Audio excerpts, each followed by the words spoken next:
السلام علیکم ورحمۃ اللہ وبرکاتہ۔ کیا حال چال ہیں سب کے؟ اللہ تعالیٰ آپ کو، آپ کے پیاروں کو اپنی حفظ و امان میں رکھیں، آمین۔ اللہ کے بابرکت نام کے ساتھ اپنا آج کا سبق شروع کرتے ہیں۔ اعوذ باللہ من الشیطان الرجیم، بسم اللہ الرحمن الرحیم۔ رب اشرح لی صدری ویسر لی امری واحلل عقدۃ من لسانی یفقہوا قولی واجعل لی وزیرا من اہلی ربنا زدنا علما ربنا زدنا علما ربنا زدنا علما اللہم فقہنا فی الدین، آمین۔ آج ہمارا سبق 12واں پارہ سورۃ ہود ہے، آیت نمبر 84 نمبر آیت سے آج ہم اپنا سبق شروع کر رہے ہیں۔ بسم اللہ الرحمن الرحیم۔ وَإِلَىٰ مَدْيَنَ أَخَاهُمْ شُعَيْبًا، اور مدین کی طرف ہم نے بھیجا ان کے بھائی شعیب علیہ السلام کو۔ اس قوم کے بارے میں ہم نے سورۃ الاعراف کے مطالعے میں پڑھا تھا کہ یہ لوگ بنی قطورہ میں سے تھے، اور اس علاقے میں یہ لوگ ایک بڑی مضبوط قوم بن کر ابھرے تھے۔ ان کا علاقہ جو تھا یہ خلیج عقبہ کے داہنی طرف مشرقی علاقہ تھا، اور یہ علاقہ اس وقت کی دو اہم بین الاقوامی شاہراہوں کے، جس کو کہتے ہیں نا آپ کے انٹرسیکشن تھا، انٹرسیکشن کے اوپر یہ علاقہ واقع تھا، اور دو شاہراہیں یہاں سے گزرتی تھی، ایک شمالاً جنوباً جو شام سے یمن کو جاتی تھی، دوسری شرقاً غرباً تھی جو عراق سے مصر کو جاتی تھی، اور تمام تجارتی قافلے یہاں سے ہو کے گزرتے تھے، جس کی وجہ سے یہ علاقہ اس زمانے کا بہت بڑا تجارتی مرکز بن گیا تھا، اور یہ لوگ بہت زیادہ خوشحال تھے۔ لیکن ان کے اندر جو خرابی آ چکی تھی کہ یہ ناپ تول میں کمی کرتے تھے اور قافلوں کو لوٹ مار کرتے تھے، یعنی رہزنی جیسے قبیح جرائم میں بھی ملوث تھے۔ قال یا قوم اعبدوا اللہ ما لکم من الہ غیرہ، شعیب علیہ السلام نے کہا، اے میری قوم کے لوگو، اللہ کی بندگی کرو، تمہارا کوئی معبود نہیں اس کے سوا، اور نہ کم کرو ناپ اور تول کو، میں تمہیں آسودہ حال دیکھتا ہوں، لیکن مجھے اندیشہ ہے کہ تم پر ایک ایسے دن کا عذاب جو تمہیں گھیر لے گا۔ اور اے میری قوم کے لوگو، پورا دیا کرو پیمانہ اور تول عدل اور انصاف کے ساتھ، اور مت کم دیا کرو لوگوں کو ان کی چیزیں، اور نہ ہی زمین میں فساد مچاتے پھرو۔ بقیت اللہ خیر لکم ان کنتم مؤمنین، اللہ کی عطا کردہ بچت ہی تمہارے لیے بہتر ہے اگر تم مومن ہو، یعنی انصاف کے ساتھ پورا ناپو، پورا تولو، لوگوں کی چیزوں میں کمی کر کے ان کی حق تلفی نہ کرو کہ تول کم دو اور ان کو چیز کم دو، یا ناپو کم اس کے حق تلفی کر لو۔ اگر تم لوگ دیانتداری سے تجارت کرو گے تو اللہ تعالیٰ تمہیں جو منافع عطا کریں گے اس پر تم قناعت کرو، تو یہ تمہاری دنیا اور آخرت کے لیے بہتر ہوگا۔ بقیت اللہ خیر لکم، جو اللہ کی عطا کردہ بچت ہے وہی تمہارے لیے بہتر ہے، ان کنتم مؤمنین، اگر تم واقعی مومن ہو، اگر تم واقعی ایمان والے ہو، تو پھر یہ کبھی دھندے چھوڑ دو، ناپ تول میں کمی مت کرو، لوگوں کی حق تلفی مت کرو۔ وما انا علیکم بحفیظ، اور میں تمہارے اوپر کوئی نگران نہیں ہوں، میں تمہیں صرف سمجھا سکتا ہوں، نیکی کی تلقین کر سکتا ہوں، غلط راستے سے روک سکتا ہوں، لیکن تم پر میرا کوئی زور نہیں ہے۔ قالوا یا شعیب اصلاتک تأمرک ان نترک ما یعبد آباؤنا، انہوں نے کہا، اے شعیب علیہ السلام، کیا تمہاری نماز تمہیں اس بات کا حکم دیتی ہے کہ ہم چھوڑ دیں ان کو جن کو پوچھتے آئے ہیں ہمارے آباء و اجداد؟ اگرچہ حضرت شعیب علیہ السلام جو قوم سے گفتگو کر رہے ہیں اس میں شرک کا تذکرہ نہیں ہے، لیکن قوم جو جواب دے رہی ہے اس سے یہ بات واضح ہوتی ہے کہ بنیادی طور پر یہ قوم بھی شرک کے مرض میں بھی مبتلا تھی، جو تمام گمراہ قوموں کا مشترکہ مرض رہا۔ او ان نفعل فی اموالنا ما نشاء، یا ہم اپنے مال میں اپنی مرضی کے مطابق تصرف نہ کریں، یعنی مال ہمارا ہے، سامان ہمارا ہے، ہم نے کمایا ہے، تو کیا ہم اس کے استعمال میں اپنی مرضی بھی نہیں کر سکتے؟ یہ وہی تصور ہے جو آج کے جدید زمانے میں سیکرڈ رائٹ آف آنرشپ کے خوبصورت الفاظ میں پیش کیا جاتا ہے، جبکہ اسلام میں ملکیت کا ایسا کوئی تصور نہیں ہے۔ اسلام کی روح سے ہر چیز کا مالک اللہ ہے، اور دنیا کا یہ مال، یہ جو بھی ساز و سامان اللہ تعالیٰ نے ہمیں دے رکھا ہے، یہ ہم انسانوں کے پاس اللہ تعالیٰ کی امانت ہے، جس میں اللہ کی مرضی کے خلاف تصرف کرنے کی ہمیں اجازت نہیں ہے۔ لہٰذا اسلام ملکیت کے کسی بھی مقدس حق کو تسلیم نہیں کرتا۔ یعنی یہ جو مال و دولت ہمیں ملا ہوا ہے یہ اتنے دن کے لیے ہے جتنی ہماری زندگی ہے، چند دن کی امانت ہے۔ حقیقت میں ہر شے کا مالک حقیقی اللہ ہے، اور جب انسان خود کو مالک سمجھنے لگتا ہے تو پھر وہ وہی کچھ کہتا ہے جو شعیب علیہ السلام کی قوم کہہ رہی تھی کہ مال ہمارا ہے تو ہم اپنی مرضی سے خرچ کیوں نہیں کر سکتے۔ انک لانت الحلیم الرشید، ایک تم ہی ہو بڑے باوقار اور نیک چلن۔ قوم کا حضرت شعیب علیہ السلام کو حلیم اور رشید کہنا یہ کوئی ان کی عزت نہیں کر رہے تھے، بلکہ ان کو طعنہ دے رہے تھے، ان کا مذاق اڑا رہے تھے۔ قال یا قوم ارأیتم ان کنت علی بینۃ من ربی، شعیب علیہ السلام نے فرمایا اے میری قوم کے لوگوں ذرا سوچو اگر میں اپنے رب کی طرف سے بینہ پر تھا۔ یہاں دیکھیں حضرت شعیب علیہ السلام نے وہی بات فرمائی جو دوسرے انبیاء اور رسل اپنی اپنی قوم سے فرماتے آئے تھے کہ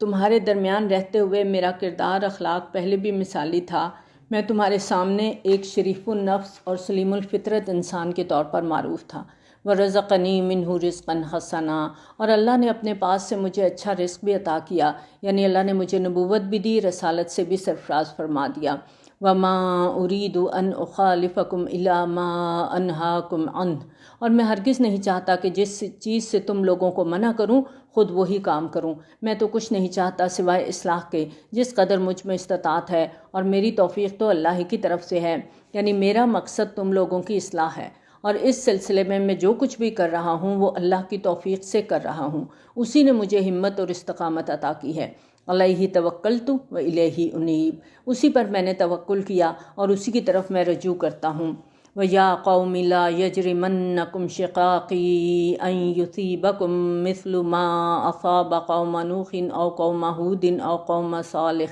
اے میری قوم کے لوگوں میری دشمنی تمہیں اس انجام تک نہ لے جائے کہ تم پر بھی وہی عذاب آ جائے جیسا کہ قوم نوح، قوم ہود اور قوم صالح علیہ السلام کی قوموں پر آیا۔ وَمَا قَوْمُ لُوطٍ مِّنكُم بِبَعِيدٍ، اور قوم لوط علیہ السلام تم سے کچھ زیادہ دور نہیں ہے۔ حضرت شعیب علیہ السلام سے پہلے ان 4 قوموں پر عذاب آ چکا تھا، اور یہ جو فرمایا گیا کہ قوم لوط تم سے کوئی بعید نہیں ہے، دور نہیں ہے، تو جغرافیائی اعتبار سے اگر ہم دیکھیں تو خلیج عقبہ کے مشرقی ساحل سے متصل علاقے میں قوم مدین آباد تھی، اور اس علاقے سے ذرا ہٹ کر مشرق کی جانب ڈیڈ سی ہے، بحیرہ مردار، جس کے ساحل پر یہ عمورہ اور صدوم کی وہ بستیاں تھیں جن میں حضرت لوط علیہ السلام مبعوث ہوئے تھے۔ اور اگر ہم زمانی اعتبار سے دیکھیں تو دونوں اقوام میں صرف چند 100 سالوں کا فاصلہ تھا۔ تو دوسری بات یہ کہ بعض اوقات کسی داعی کے ساتھ ذاتی دشمنی کی بنیاد پر کوئی شخص یا کوئی گروہ اصولی دعوت کو بھی ٹھکرا دیتا ہے، کیونکہ اس شخص کے ساتھ ان کی ذاتی دشمنی ہوتی ہے۔ یہ انسانی رویے کا ایک بڑا خطرناک پہلو ہے، کیونکہ اس میں داعی کا تو کوئی نقصان نہیں ہوتا، لیکن ذاتی تعصب کی بنا پر دعوت کو ٹھکرانے والے خود کو برباد کر لیتے ہیں۔ تو یہاں شعیب علیہ السلام نے اپنی قوم سے کہا کہ میری دشمنی کی وجہ سے ایسا نہ ہو کہ تم پر بھی وہی عذاب آئے جیسا کہ پچھلی قوموں پر آیا تھا۔ وَاسْتَغْفِرُوا رَبَّكُمْ ثُمَّ تُوبُوا إِلَيْهِ ان ربی رحیم ودود، اور استغفار کرو اپنے رب سے پھر اس کی طرف رجوع کرو، یقیناً میرا رب رحیم بھی ہے اور محبت فرمانے والا بھی، یعنی اپنے رب سے اپنے گناہوں کی معافی طلب کرو اور اس کی طرف پلٹ آؤ۔ وہی بات جو ہر پیغمبر نے اپنی قوم سے کی کہ اللہ کی عبادت، اس کی اطاعت شاری اختیار کرو تو اس کے دامن رحمت کو اپنے لیے وسیع پاؤ گے، کیونکہ وہ رحیم ہے، انتہائی رحم کرنے والا ہے، ودود ہے، اپنی مخلوق سے محبت کرنے والا ہے۔ قالوا یا شعیب ما نفقہ کثیرا مما تقول، انہوں نے کہا اے شعیب علیہ السلام تم جو کچھ کہتے ہو اس میں سے اکثر باتیں ہماری سمجھ میں نہیں آتی، کیونکہ جب ذہنوں کے سانچے بگڑ جاتے ہیں، جب سوچوں کے زاویے بدل جاتے ہیں تو سیدھی باتیں پلے ہی نہیں پڑتی، سمجھ ہی نہیں آتی۔ وَإِنَّا لَنَرَاكَ فِينَا ضَعِيفًا، اور ہم تو دیکھتے ہیں تمہیں اپنے درمیان ایک کمزور آدمی، اگر تمہارا خاندان نہ ہوتا تو ہم تمہیں کب کا سنسار کر چکے ہوتے اور تم ہم پر غالب نہیں آ سکتے۔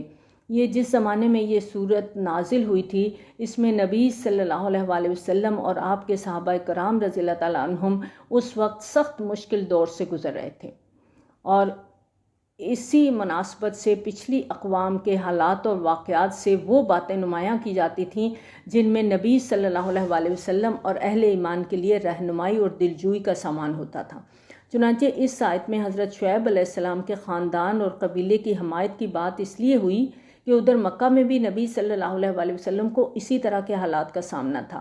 اور اس زمانے میں بنو ہاشم کے سردار نبی صلی اللہ علیہ وآلہ وسلم کے چچا ابو طالب تھے، جنہیں نبی صلی اللہ علیہ وآلہ وسلم سے بے حد محبت تھی اور آپ ان کے بہت بڑے سپورٹر تھے، اور انہی کی وجہ سے نبی صلی اللہ علیہ وآلہ وسلم کو پورے قبیلہ بنی ہاشم کی پشت پناہی حاصل تھی۔ اگر اس وقت بنو ہاشم کی سرداری کہیں ابو لہب کے پاس ہوتی تو نبی صلی اللہ علیہ وآلہ وسلم کو اپنے خاندان اور قبیلے کی وہ حمایت حاصل نہ ہو سکتی۔ اسی طرح مشرکین مکہ کو نبی صلی اللہ علیہ وآلہ وسلم کے خلاف معاذ اللہ کو انتہائی قدم اٹھانے کا موقع مل جاتا۔ تو یہاں بتایا کہ جس طرح اللہ تعالیٰ نے آج مکہ میں بنو ہاشم کی حمایت سے محمد صلی اللہ علیہ وآلہ وسلم کو ایک محفوظ قلعہ مہیا فرما دیا، بالکل اسی نوعیت کی حفاظت اس وقت اللہ تعالیٰ نے حضرت شعیب علیہ السلام کو ان کے خاندان کی حمایت کی صورت میں عطا فرمائی تھی۔ قال یا قوم ارہطی اعز علیکم من اللہ،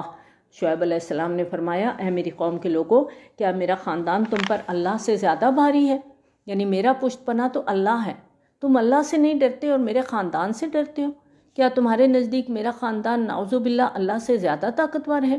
وَاتَّخَذْتُمُوهُ وَرَاءَكُمْ ظِهْرِيًّا، اور اس اللہ کو تم نے اپنی پیٹھوں کے پیچھے ڈال رکھا ہے، یعنی اللہ کو تو بالکل تم بھلا بیٹھے ہو، پس پشت ڈال دیا ہے۔ اور یہ انسانی نفسیات کا ایک اہم پہلو ہے۔ اگرچہ آج دیکھیں ہم سب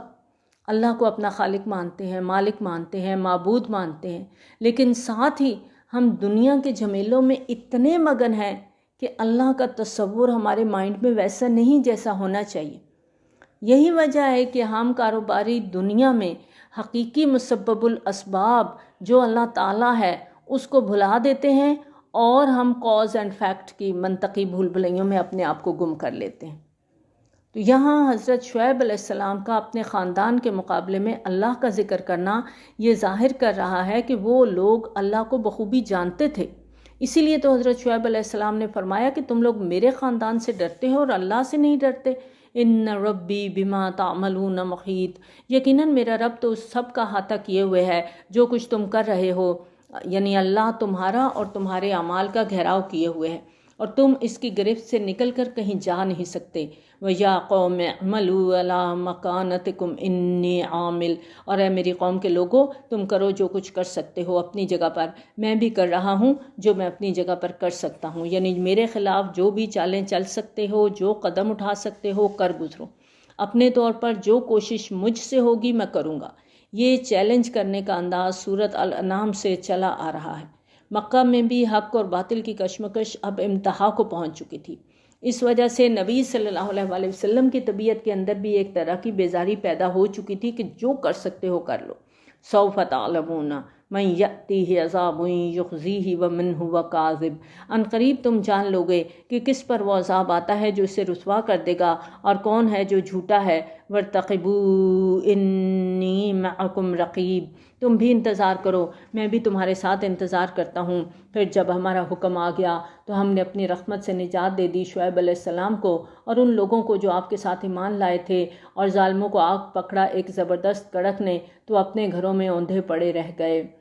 کأن لم یغنوا فیہا، جیسے کہ وہ کبھی یہاں بسے ہی نہیں تھے۔ الا بعدا لمدین کما بعدت ثمود، آگاہ ہو جاؤ، پھٹکار ہے مدین پر جیسے کہ سمود پر پھٹکار ہوئی تھی۔ اہل مدین بھی اللہ تعالیٰ کی پھٹکار کا نشانہ بن کے اسی طرح ہلاک ہوئے جیسے قوم سمود ہلاک ہوئی۔ وَلَقَدْ أَرْسَلْنَا مُوسَىٰ بِآيَاتِنَا وَسُلْطَانٍ مُّبِينٍ، اور ہم نے بھیجا موسیٰ علیہ السلام کو اپنی آیات اور واضح سند کے ساتھ فرعون اور اس کے سرداروں کی طرف، لیکن انہوں نے فرعون ہی کی پیروی کی، حالانکہ فرعون کا معاملہ راستی والا نہیں تھا۔ يَقْدِمُ قَوْمَهُ يَوْمَ الْقِيَامَةِ، قیامت کے دن وہ آئے گا آگے چلتا ہوا اپنی قوم کے۔ دنیا کی طرح قیامت کے دن بھی اسے قیادت کا موقع فراہم کیا جائے گا، وہ آگے آگے ہوگا اور قوم پیچھے پیچھے آ رہی ہوگی۔ جیسے وہ لوگ دنیا میں اس کے پیچھے چلتے تھے، اسی طرح قیامت کے دن فرعون کے پیچھے پیچھے چلیں گے۔ فَأَوْرَدَهُمُ النَّارَ وَبِئْسَ الْوِرْدُ الْمَوْرُودُ، پھر وہ آگ کے گھاٹ پر انہیں اتار دے گا اور وہ بہت ہی برا گھاٹ ہے جس پر وہ اتارے جائیں گے۔ یعنی جس طرح جانوروں کا کوئی گروہ پانی پینے کے لیے گھاٹ پر آتا ہے اور لیڈر آگے آگے جا رہا ہوتا ہے، ایسے ہی فرعون آگے ہوگا، اس کے سارے پیروکار اس کے پیچھے پیچھے ہوں گے اور وہ اپنی قوم کو جہنم کے گھاٹ پر لا اتارے گا، خود بھی جہنم واصل ہوگا اور ساتھ سارے اس کے پیروکار بھی جائیں گے۔ وَأُتْبِعُوا فِي هَٰذِهِ لَعْنَةً وَيَوْمَ الْقِيَامَةِ، اور اس دنیا میں بھی لعنت ان کے پیچھے لگا دی گئی اور قیامت کے دن بھی بئس الرفد المرفود، بہت ہی برا انعام ہے وہ انعام جو ان کو ملنے والا ہے۔ ذَلِكَ مِنْ أَنْبَاءِ الْقُرَىٰ نَقُصُّهُ عَلَيْكَ مِنْهَا قَائِمٌ وَحَصِيدٌ، یہ ہیں ان بڑی بڑی بستیوں کی کچھ اہم خبریں جو ہم آپ صلی اللہ علیہ وآلہ وسلم کو سنا رہے ہیں۔ ان میں ایسی بھی ہیں جو ابھی قائم ہیں اور ایسی بھی ہیں جو بالکل ختم ہو گئی ہیں۔ حصید کا لفظ اس کھیت کے لیے استعمال ہوتا ہے جس کی فصل کاٹ چکے ہوتے ہیں۔ فصل کے کٹنے کے بعد کھیت کے اندر جو ویرانی کا منظر ہوتا ہے اس سے تباہ شدہ بستیوں کو تشبیہ دی گئی ہے، اور ان بستیوں میں کچھ تو ایسی ہیں جن کا نام و نشان ہی مٹ چکا ہے، لیکن کچھ ایسی ہیں جن کے آثار کو باقی رکھا گیا ہے۔ مثلا قوم سمود کے مکانات کے کھنڈرات آج تک موجود ہیں۔ وَمَا ظَلَمْنَاهُمْ وَلَٰكِن ظَلَمُوا أَنفُسَهُمْ، اور ہم نے ان پر کوئی ظلم نہیں کیا، انہوں نے اپنی جانوں پر خود ظلم ڈھایا تھا۔ یہ سزا پھر اللہ کا ظلم نہیں ہوتی، یہ انسانوں کا اپنی غلطیوں کا خمیازہ انہیں بھگتنا ہوتا ہے۔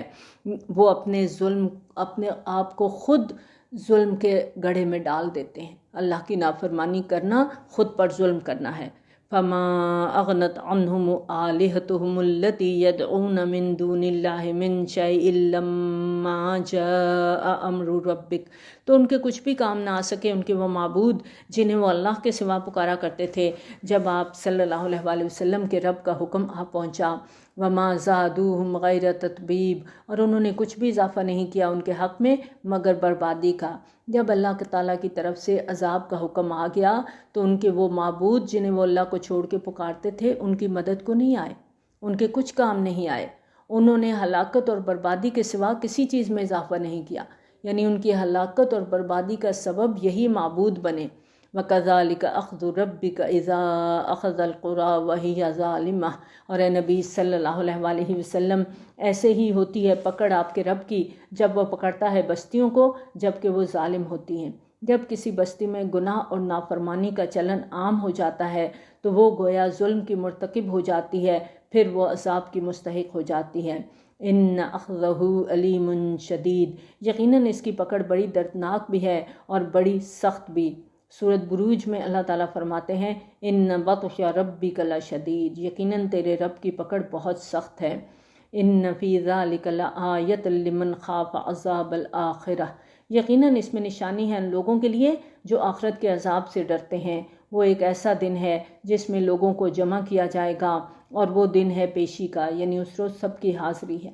قیامت تک جتنے لوگ اس دنیا میں آئیں گے حضرت آدم علیہ السلام سے لے کر سب کی اس دن حاضری ہوگی، سب کی پیشی ہوگی۔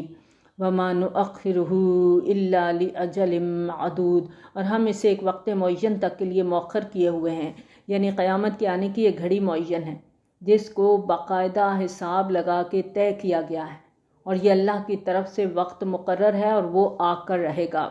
یوم یأتی لا تکلم نفس الا بإذنہ فمنہم شقی وسعید، جب وہ دن آ جائے گا تو کوئی متنفس بات نہیں کر سکے گا اللہ کے اذن سے، تو لوگوں میں سے کچھ شقی ہوں گے کچھ سعید، یعنی کچھ بدبخت ہوں گے کچھ نیک بخت ہوں گے، کچھ خوش ہوں گے۔ فَأَمَّا الَّذِينَ شَقُوا فَفِي النَّارِ لَهُمْ فِيهَا زَفِيرٌ وَشَهِيقٌ، تو وہ لوگ جو بدبخت ہیں وہ آگ میں ہوں گے جن میں انہیں چیخنا ہے اور دھاڑنا ہے، یعنی آگ میں جب ڈالے جائیں گے تو درد اور کرب کی وجہ سے چیخ و پکار کریں گے، پھنکارے ماریں گے۔ خالدین فیہا ما دامت السماوات والارض الا ما شاء ربک، اسی میں وہ ہمیشہ رہیں گے جب تک رہیں آسمان اور زمین سوائے اس کے جو تیرا رب چاہے۔ ان ربک فعال لما یرید، بے شک آپ کا رب جو ارادہ کرے اسے کر گزرنے والا ہے۔ وَأَمَّا الَّذِينَ سُعِدُوا فَفِي الْجَنَّةِ خَالِدِينَ فِيهَا مَا دَامَتِ السَّمَاوَاتُ وَالْأَرْضُ إِلَّا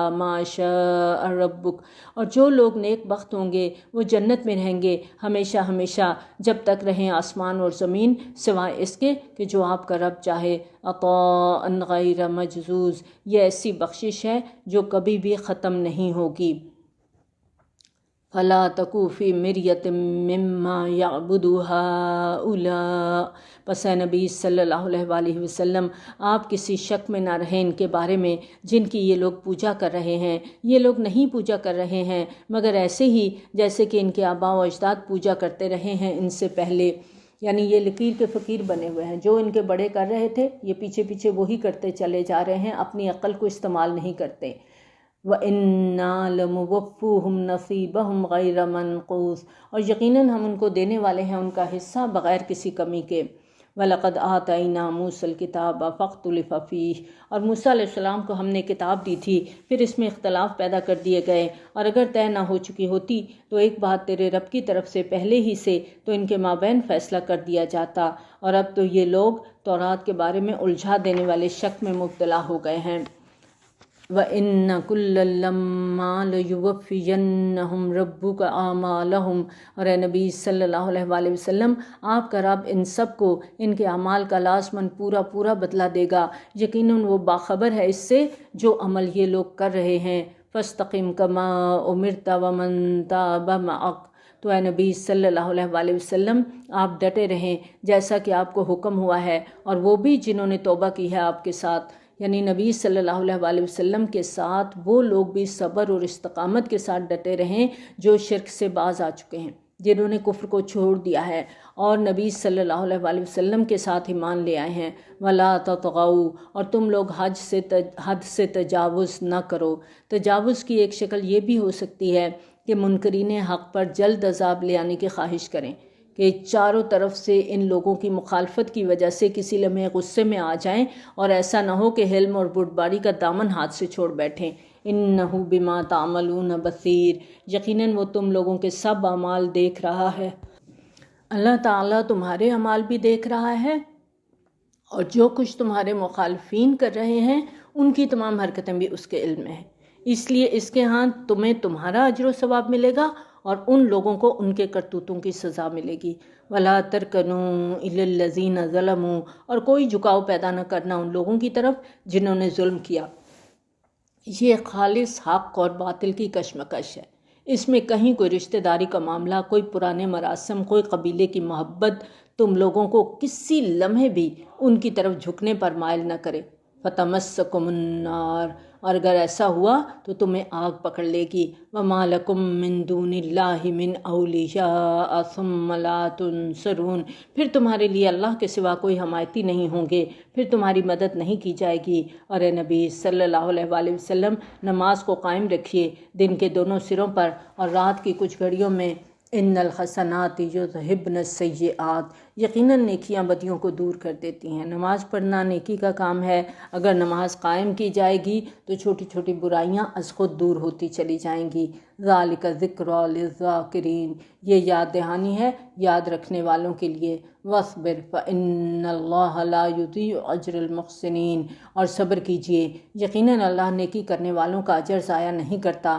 تو کیوں نہ ایسا ہوا کہ تم سے پہلے کی قوموں میں حق کے ایسے علمبردار ہوتے جو اپنی اپنی قوموں کے لوگوں کو روکتے زمین میں فساد مچانے سے، مگر بہت تھوڑے لوگ ایسے تھے جنہیں ہم نے ان میں سے بچا لیا،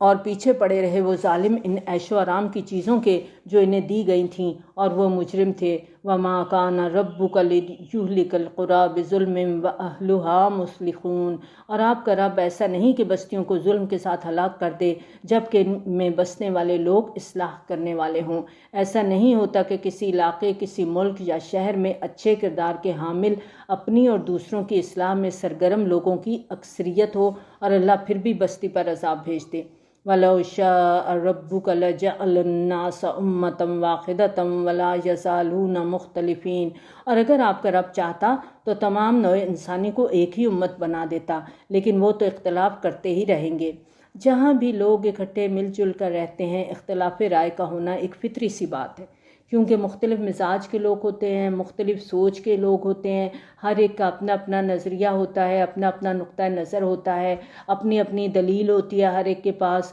اسی کے مطابق ان کی سوچ ہوتی ہے، اسی کے مطابق ان کے اعمال ہوتے ہیں۔ اور جب تک یہ استدلال علم اور قرآن اور سنت کی بنیاد پر ہے تو پھر یہ درست ہے، اور اگر یہ اختلاف کی حد تک رہے اور تفرقہ کی صورت اختیار نہ کرے، اِلَّا مَن رَحِمَ رَبُّكَ وَلِذَلِكَ خَلَقَهُمْ، سوائے اس کے کہ جس پر آپ کا رب رحم فرما دے اور اسی لیے اس نے انہیں پیدا کیا ہے۔ اللہ تعالیٰ نے انسانوں کی تخلیق کے اندر یہ اختلاف اور تنوع خود رکھا ہے۔ دنیا میں اربوں انسان ہیں، لیکن دو انسانوں کے مزاج، حتیٰ کہ انگلیوں کے نشانات، سوچ، سب چیز مختلف ہوتی ہے۔ تو اللہ تعالیٰ نے انسانوں کو پیدا ہی اس انداز پر کیا ہے کہ ان میں تنوع اور انفرادیت قائم رہے۔ ایک حدیث نبوی صلی اللہ علیہ وآلہ وسلم کی روح سے انسان بھی معدنیات کی طرح ہے، یعنی جس طرح معدنیات کی بے شمار اقسام ہیں، ہر ایک کی اپنی خصوصیت اور پہچان ہے، ایسے ہی انسانوں کا معاملہ ہے۔ وَتَمَّتْ كَلِمَةُ رَبِّكَ لَأَمْلَأَنَّ جَهَنَّمَ مِنَ الْجِنَّةِ وَالنَّاسِ أَجْمَعِينَ، اور آپ صلی اللہ علیہ وآلہ وسلم کی رب کی یہ بات پوری ہو کر رہے گی کہ میں جہنم کو جنوں اور انسانوں سب سے بھر دوں گا، یعنی تمام مشرک، سرکش، نافرمان، گناہ گار، چاہے جنوں میں سے ہیں یا انسانوں میں سے، ان کو اکٹھا کر کے جہنم کا ایندھن بنا دوں گا اور یوں ان سے جہنم کو بھر دوں گا۔ اللہ نے جنت بنائی ہے، اسے بھی آباد کرنا ہے، اور جہنم بنائی ہے، اسے بھی ایندھن فراہم کرنا ہے، اور جتنے نافرمان ہوں گے سب جہنم کا ایندھن بنیں گے۔ وَكُلًّا نَقُصُّ عَلَيْكَ مِنْ أَنْبَاءِ الرُّسُلِ، اور اے نبی صلی اللہ علیہ وآلہ وسلم، ہم رسولوں کی خبروں میں سے ہر ایک آپ کو سنا رہے ہیں، مَا نُثَبِّتُ بِهِ فُؤَادَكَ، تاکہ مضبوط رکھیں ہم اس کے ساتھ آپ کا دل، تاکہ پچھلے انبیاء علیہ السلام کے واقعات کو سن کر آپ صلی اللہ علیہ وآلہ وسلم اور آپ کے ساتھیوں کے دلوں پر اطمینان ہو، استقامت میں اضافہ ہو۔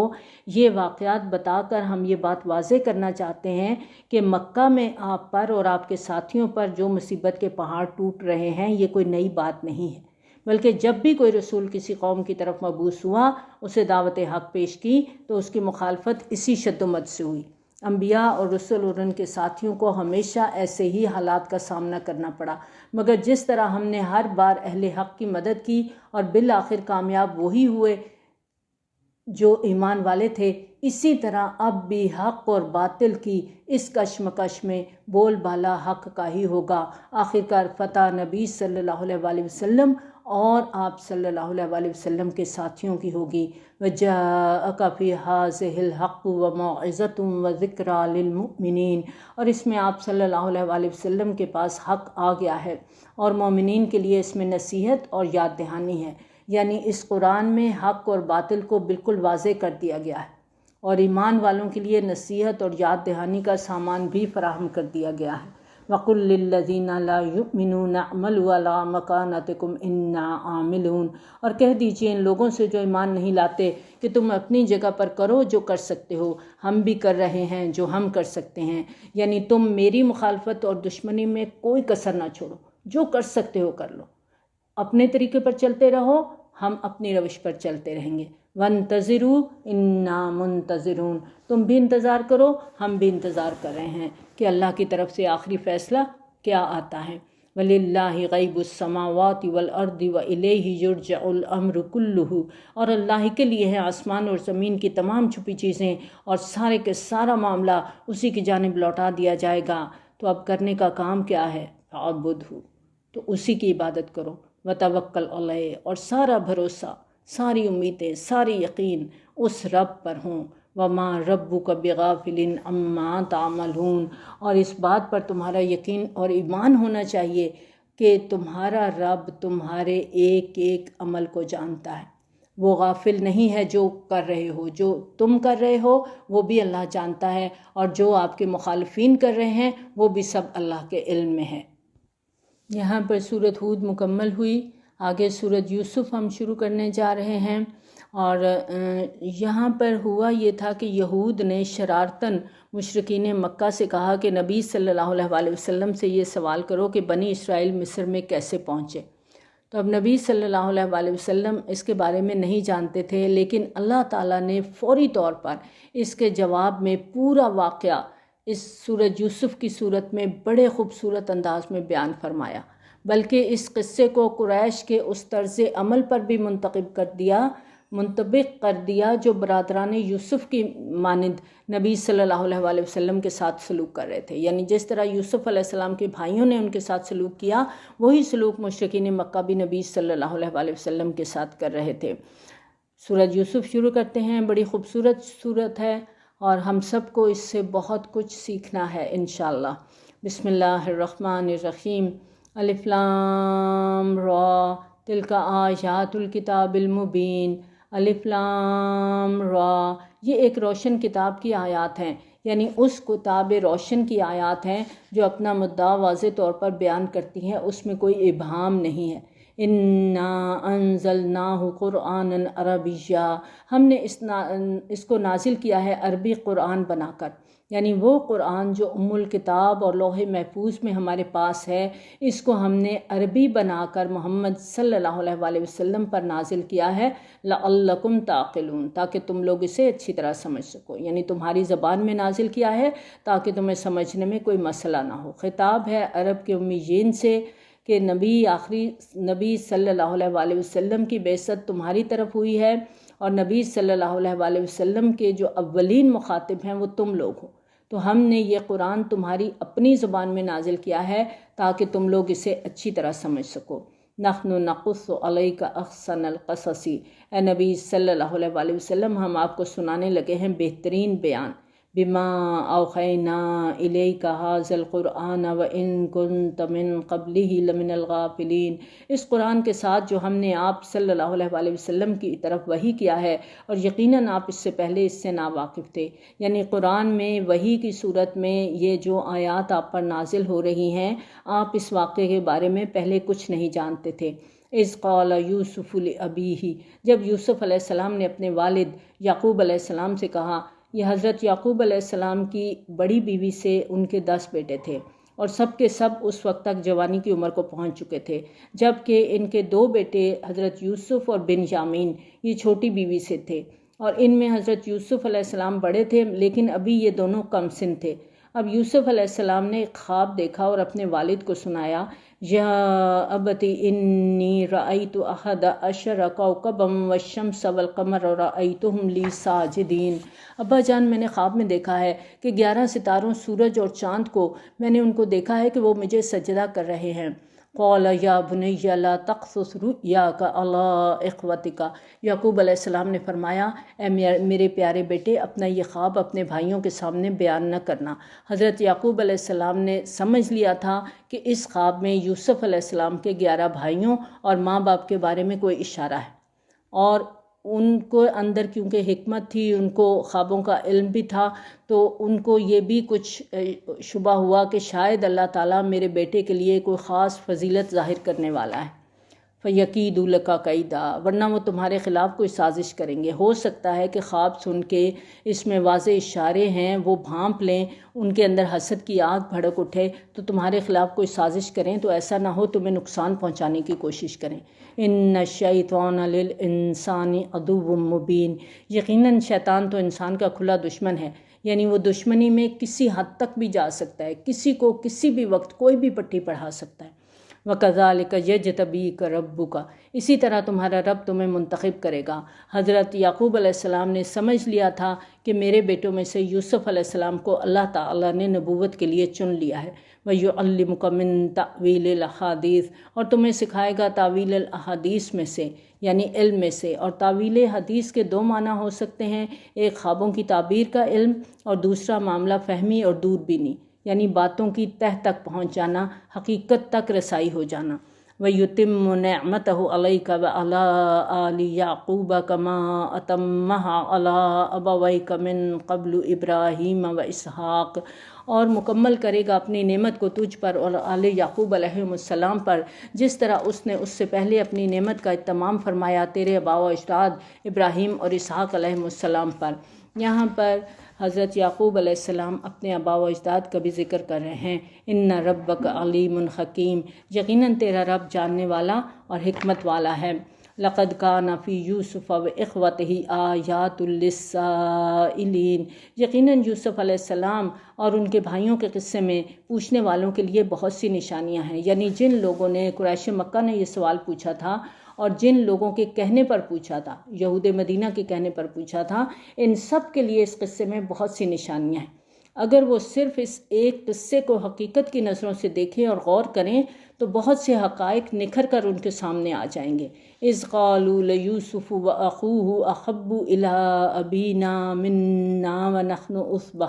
جب انہوں نے کہا یوسف اور اس کا بھائی ہمارے والد کو ہم سے زیادہ محبوب ہیں جبکہ ہم ایک طاقتور جماعت ہیں۔ وہ کیونکہ 10 لوگ تھے، جوان تھے، طاقتور تھے، تو وہ سوچتے تھے کہ خاندان کی شان تو ہمارے دم قدم سے ہے، لیکن ہمارے والد ہمیں نظر انداز کرتے ہیں اور 2 چھوٹے بچوں کو زیادہ اہمیت دیتے ہیں۔ ان ابانا لفی ضلال مبین، یقیناً ہمارا والد سری غلطی پر ہے۔ اب آپ دیکھیں کہ باپ کے بارے میں ان کی ذہنیت کیا ہے کہ باپ کے بارے میں کہہ رہے ہیں کہ وہ تو سری غلطی کر رہا ہے۔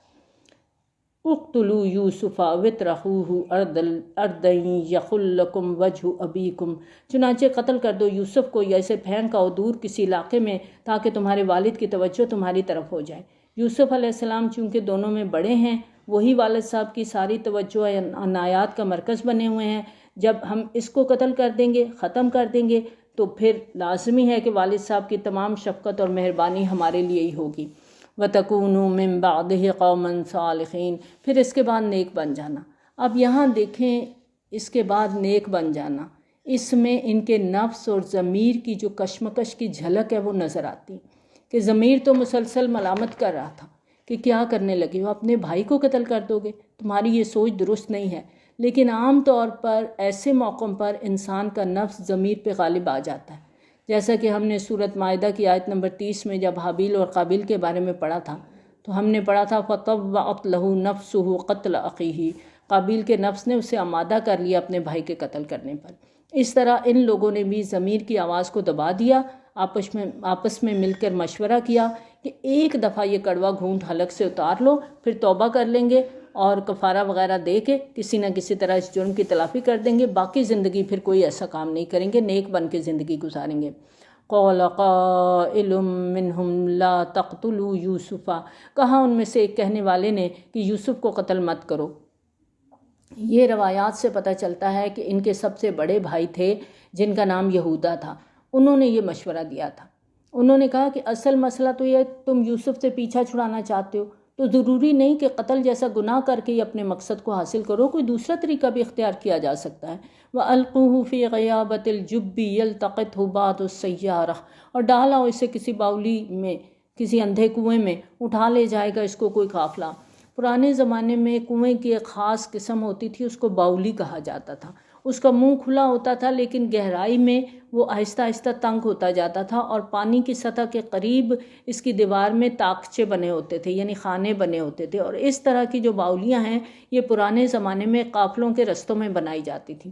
تو اس مشورے پر عمل کی صورت میں قوی امکان تھا کہ کوئی قافلہ گزرے گا، وہ یوسف علیہ السلام کو باولی سے نکال کے اپنے ساتھ لے جائیں گے، اور بڑے بھائی کے اس مشورے کا مقصد بظاہر یہ تھا کہ کم از کم یوسف علیہ السلام کی جان تو بچ جائے گی اور ہم بھی اس کے خون سے ہاتھ رنگنے کے جرم میں مرتکب نہیں ہوں گے۔ ان کنتم فاعلین، اگر تم کچھ کرنے والے ہو۔ یعنی 9 بھائی جب پوری طرح تل گئے ہیں کہ یوسف سے جان چھڑوانی ہے، تو اب 10واں بھائی اکیلا ان کو اس حرکت سے بالکل منع نہیں کر سکتا، لیکن اس نے یہ کوشش کی کہ کم از کم کسی طرح یوسف کو قتل کرنے سے ان کو باز کر لے۔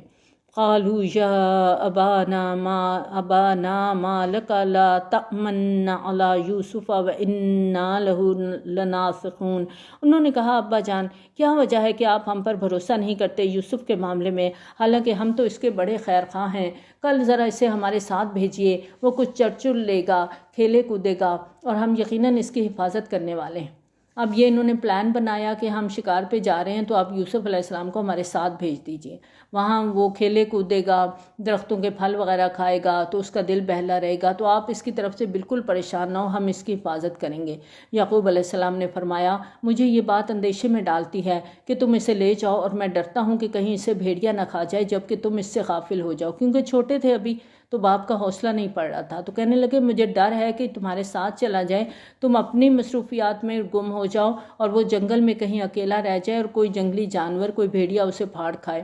وہ کہنے لگے اگر ہمارے ہوتے ہوئے اسے بھیڑیا کھا گیا جب کہ ہم ایک طاقتور جماعت ہیں تب تو ہم بہت ہی نکمے ثابت ہوں گے، یعنی یہ کیسے ممکن ہے کہ 10 کڑیل جوانوں کے ہوتے ہوئے بھیڑیا اسے کھایا جائے، اور ہم اتنے بھی گئے گزرے نہیں ہیں کہ اس سے ایک بھائی کی حفاظت نہ کر سکیں۔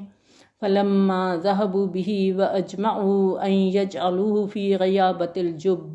پھر جب وہ اس کو لے گئے اور سب اس پر متفق ہو گئے کہ اسے ڈال دیں اندھے کنویں میں، وَأَوْحَيْنَا إِلَيْهِ لَتُنَبِّئَنَّهُمْ بِأَمْرِهِمْ هَٰذَا وَهُمْ لَا يَشْعُرُونَ، اور ہم نے اس وقت وحی کی یوسف علیہ السلام کو کہ تم ایک دن ان کو ان کی یہ حرکت ضرور جتلاؤ گے اور انہیں اس کا اندازہ بھی نہیں ہوگا۔ یہ بات الہام کی صورت میں یوسف علیہ السلام کے دل میں ڈالی گئی، کیونکہ ابھی یوسف علیہ السلام کی عمر نبوت کی نہیں تھی کہ باقاعدہ وحی ہوتی۔ بہرحال آپ کو اللہ تعالیٰ نے الہام کے ذریعے سے یہ تسلی دی کہ ایک دن تم اپنے ان بھائیوں کو یہ بات اس وقت جتلاؤ گے جب وہ سوچ بھی نہیں سکتے ہوں گے کہ تم کس مقام پہ ہو۔ اس چھوٹے سے فقرے میں آپ دیکھیں کہ جو بلاغت ہے کہ چند الفاظ کے اندر یوسف علیہ السلام کی تسلی کے لیے گویا پوری داستان بیان کر دی گئی ہے کہ تمہاری جان کو کوئی خطرہ نہیں ہے، تم نہ صرف یہ کہ اس مشکل صورتحال سے نکلنے میں کامیاب ہو جاؤ گے بلکہ ایک دن ایسا بھی آئے گا جب تم اس قابل ہوگے کہ اپنے بھائیوں کو ان کا یہ بدسلوکی جتلا سکو۔